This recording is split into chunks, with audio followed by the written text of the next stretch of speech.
और माता भवानी ने सबसे पहले 3 शब्दों का निर्माण किया। प्रेम से बोलो जय माई।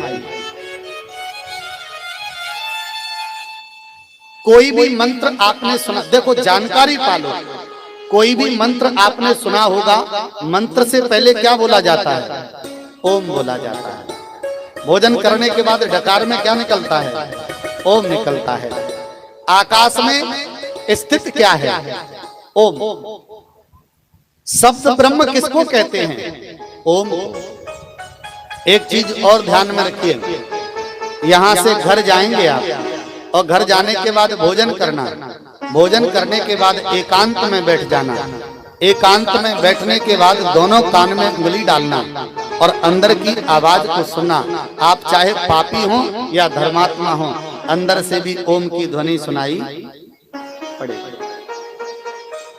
ये ओम जो है ना, सृष्टि का प्रारंभ है।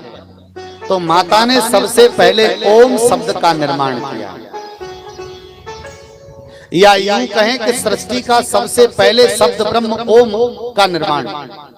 ओम के बाद में एंग शब्द का निर्माण, मैंने कल कहा था ना, और एंग के बाद में हिरिंग शब्द का निर्माण, और हिरिंग शब्द के बाद में क्लीम शब्द का निर्माण। माता ने ये 3 शब्द, ये 3 स्वर बनाए। कौन कौन से? ओम, एंग, ह्रीं और क्लीं। एक बात और बताएं, भागवत की कथा सुने हैं आप कभी? कितने लोगों ने भागवत की कथा सुनी है? थोड़ा ऐसे हाथ करना। अब ऐसे करो ना करो, सबने ही सुनी होगी। मैं आप लोगों से पूछ रहा हूं, भागवत में महाराज की कथा सुनी कि नहीं सुनी? भजन भी सुने होंगे। एक दिना भोले भंडारी बन के ब्रज की नारी वृंदावन आ गई हैं, और मौका मिल गया होगा तो कभी नाच भी लिए होंगे। अच्छी बात है, नाचा करो। पर एक बात बताओ, भगवान कृष्ण ने जब बांसुरी बजाई तो उसमें कौन से शब्द बजे? सबसे पहले बांसुरी से कौन सी ध्वनि निकली? और ये विचित्र शब्द बांसुरी के कि ब्रज की 16,000 गोपियां खिंची चली आई। अगर आध्यात्मिक विवेचन देखेंगे तो गोपियों के शरीर वहीं रह गए, पर गोपियों का सूक्ष्म शरीर गोपियों के स्थूल शरीर से निकलकर कृष्ण के पास पहुंच गया। बहुत बड़ा विवेचन है महाराज का। इतना ही नहीं है कि एक दिन भोले भंडारी नाच लिए हो गया महाराज।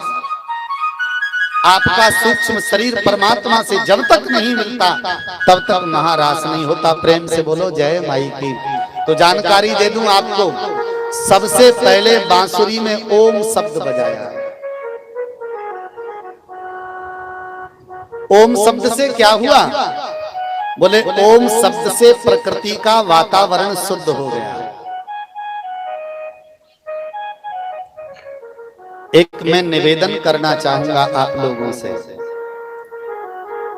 अपने घर जाकर पूजा पाठ से निवृत्त होकर ज्यादा नहीं तो 11, 5, 21 जितना भी समय मिले, ऐसे शांत बैठकर ये हाथ ऐसे करके ज्ञान मुद्रा में ये मेरुदंड बिल्कुल सीधा, ऐसे बिल्कुल सीधा गर्दन, और गर्दन सीधी करके शांति अवस्था में बैठकर 11 बार, 21 बार, 31 बार जब तक आपका मन करे तब तक ओम का उच्चारण किया करो। इसमें कोई जाति बंधन नहीं है, कोई समाज का बंधन नहीं है।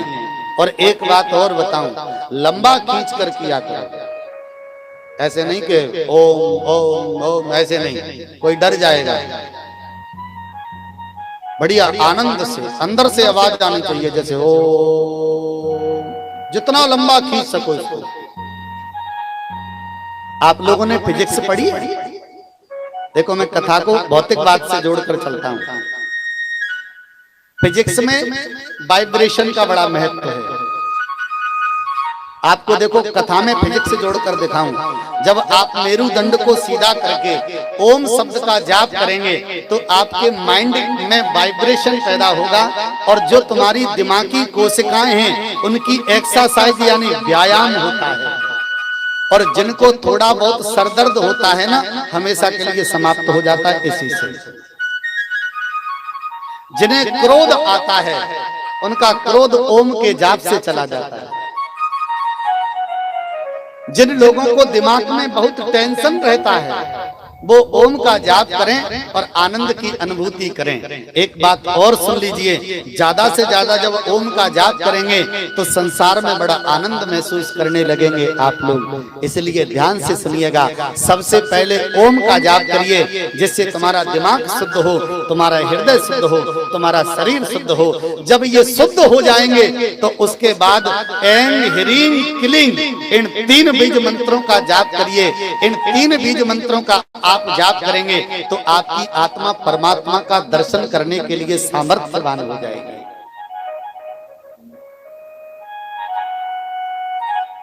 ऐं ह्रीं क्लीं ये सृष्टि के 3 बीज मंत्र हैं।